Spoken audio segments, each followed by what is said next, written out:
एक सुंदर अनुभव मगर उतनी ही जिम्मेदारी का काम।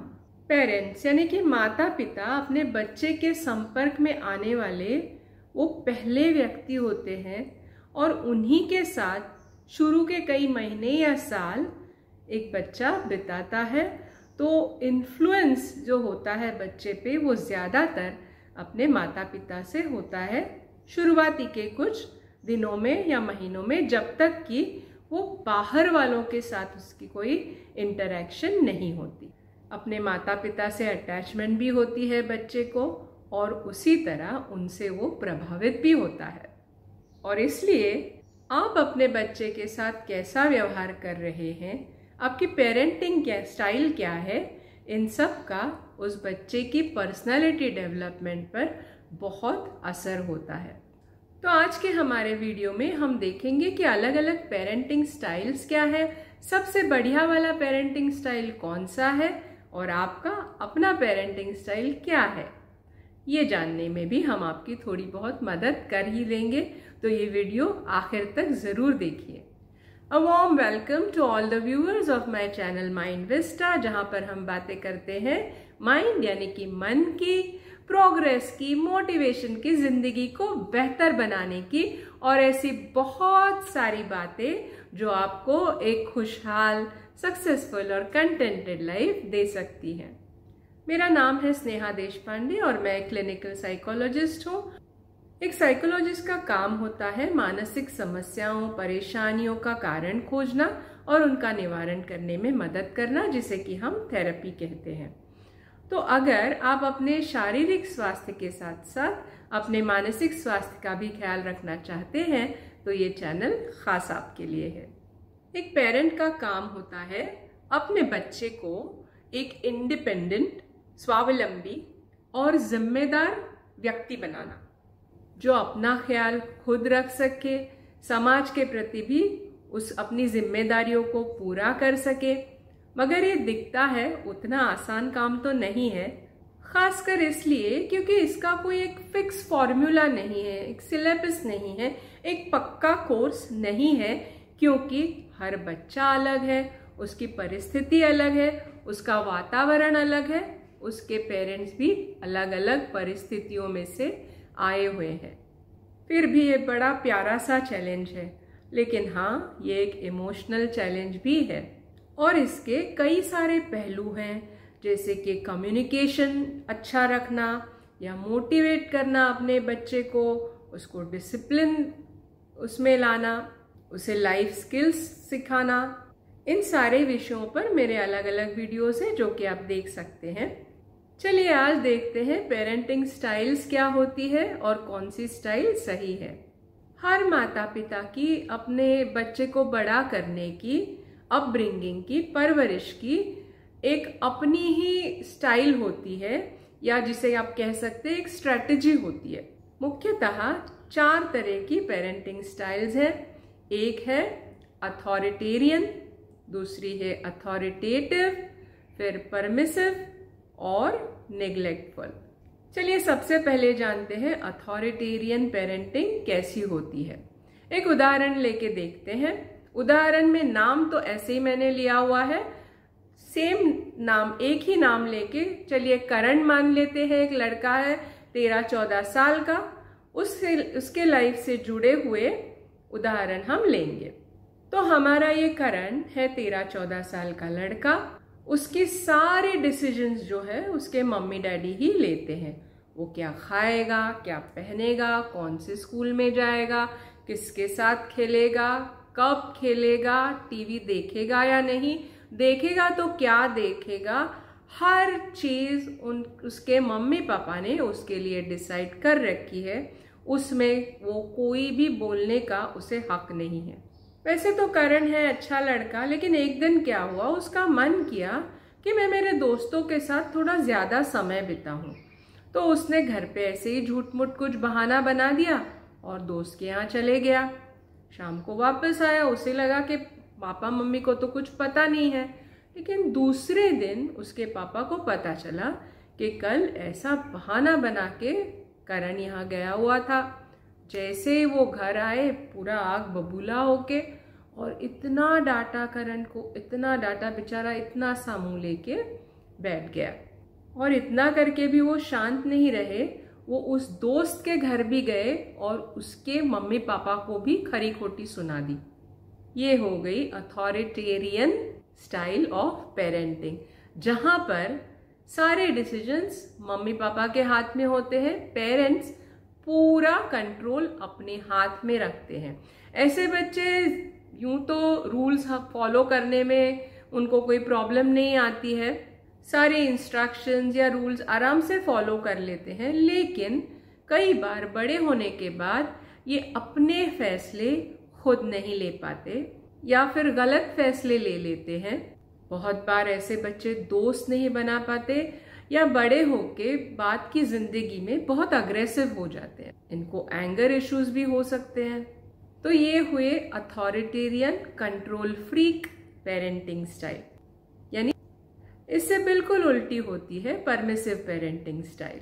अब उदाहरण के साथ देखते हैं। वही करण 13-14 साल का बच्चा, उसकी मम्मी उसके लिए अलग से खाना बनाती है क्योंकि घर में बना हुआ खाना उसको कभी पसंद ही नहीं आता।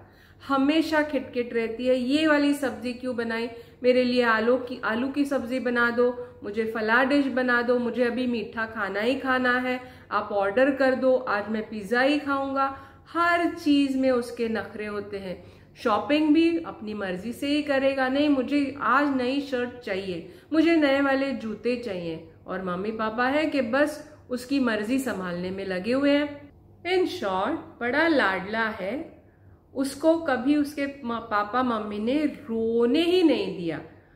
जैसे ही वो कुछ मांगे के लिए हाजिर है, वो गिरे नहीं, उसको लगे नहीं, इसके लिए सारा बंदोबस्त करते रहे। पार्क में भी उस पर नजर रखते हैं कि बच्चे उसको तंग नहीं करे, उसे झूला झूलना है तब मिलना चाहिए, वो गिरे नहीं, उसे कोई चोट नहीं आनी चाहिए। ऐसे परमिसिव स्टाइल वाले जो पेरेंट्स होते हैं वो हमेशा ये जताते हैं कि हम हमारे बच्चों के सबसे अच्छे दोस्त हैं, उनसे हम बेतहाशा मोहब्बत करते हैं, वो हमारी लाइफ का एकदम सेंटर है। ऐसी स्टाइल में पढ़े हुए बच्चे जो होते हैं उनकी सेल्फ एस्टीम काफ़ी अच्छी रहती है, इनकी सोशल स्किल्स भी अच्छी होती है, दोस्त भी अच्छे से बना लेते हैं। लेकिन कई बार ऐसे बच्चे बहुत इम्पल्सिव डिसीजंस लेते हैं जिनके लिए शायद उन्हें पछताना पड़े, बिना सोचे समझे कोई भी डिसीजन ले लेते हैं। और सबसे बड़ी बात, इन्हें अपने इमोशंस पर काबू नहीं होता। बच्चों में इमोशंस के प्रति अवेयरनेस कैसे लाएं, उनको अपना इमोशन हैंडल करना कैसे सिखाएं, इस बारे में हमारी एक वीडियो है जिसकी लिंक हमने डिस्क्रिप्शन बॉक्स में दी हुई है, वो ज़रूर देखिए। अब आते हैं तीसरी स्टाइल जो कि है निग्लेक्टफुल पेरेंटिंग। फिर करण का ही एग्जाम्पल लेके देखते हैं। 13-14 साल का लड़का है, जो मिल जाए वो खा लेता है, उसके कोई नखरे नहीं है, जैसे भी चाहो किसी भी परिस्थिति में एडजस्ट कर लेता है, कहीं भी रह लेता है, कुछ भी मिला खाने को ठीक है, अपने हिसाब से जैसे तैसे एडजस्ट कर लेता है और जिंदगी बिता रहा है।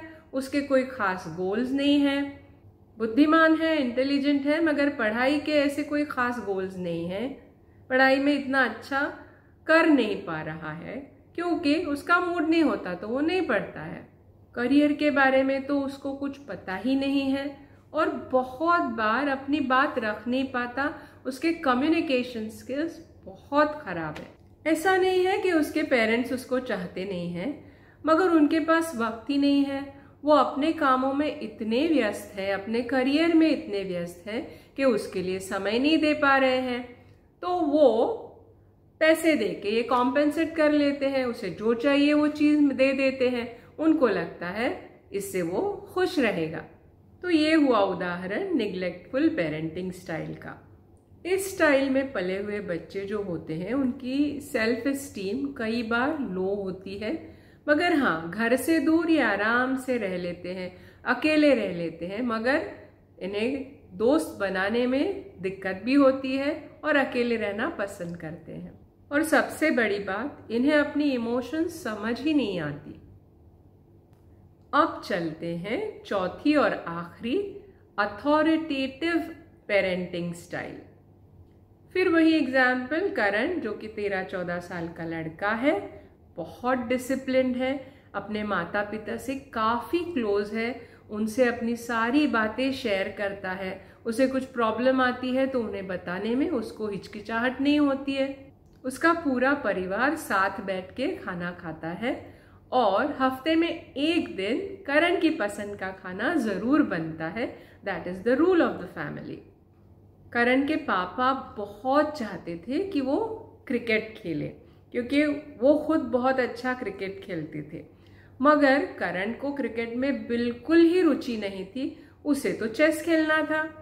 तो जैसे ही पापा ने कहा कि क्रिकेट की कोच करवाते हैं तुम्हारे लिए, करण ने उनको बैठा के बोल दिया, पापा मुझे ये तो नहीं करना है, मुझे चेस में दिलचस्पी है।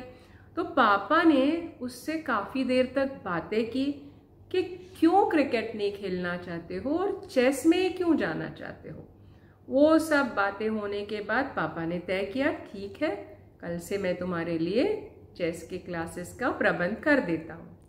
करण के पास दोस्तों की कमी नहीं है, वो पढ़ाई भी बड़ी अच्छी करता है और मस्ती भी, तो ये बैलेंस करना उसे बहुत अच्छे से आता है। ये होती है अथॉरिटेटिव पेरेंटिंग स्टाइल, जिसमें एक ओपन कम्युनिकेशन होता है, परिवार में आपस में बहुत प्यार होता है, एक दूसरे की ओपिनियन का आदर भी होता है, बच्चों के जो ओपिनियंस है उसका भी आदर होता है, मगर अंतिम निर्णय पेरेंट्स का होता है। इन चारों में से आपकी स्टाइल क्या है? तो अगर आप अपनी स्टाइल डिसाइड नहीं कर पा रहे हैं या उसे चेंज करना चाहते हैं या उसको और एसेस करना चाहते हैं तो हमें कमेंट करके ज़रूर बताइए, हम इसमें आपकी मदद करने की कोशिश ज़रूर करेंगे। बच्चे को सिर्फ जन्म देने से या 2 वक्त का खाना, रोटी, कपड़ा, मकान देने से उसकी परवरिश पूरी नहीं होती है। वो बच्चे का सर्वांगीण विकास, उसके शरीर के साथ साथ मन की तंदुरुस्ती भी बनाए रखना, यही पेरेंटिंग का एक बहुत बड़ा हिस्सा है। याद रखिए, परफेक्ट पेरेंटिंग ऐसी कोई चीज़ नहीं होती है, बस अच्छे पेरेंट बनना बहुत ज़रूरी है। हमारी ये वीडियो आप किस शहर से, किस देश से देख रहे हैं, ये वीडियो आपको कैसी लगी हमें कमेंट करके ज़रूर बताएं।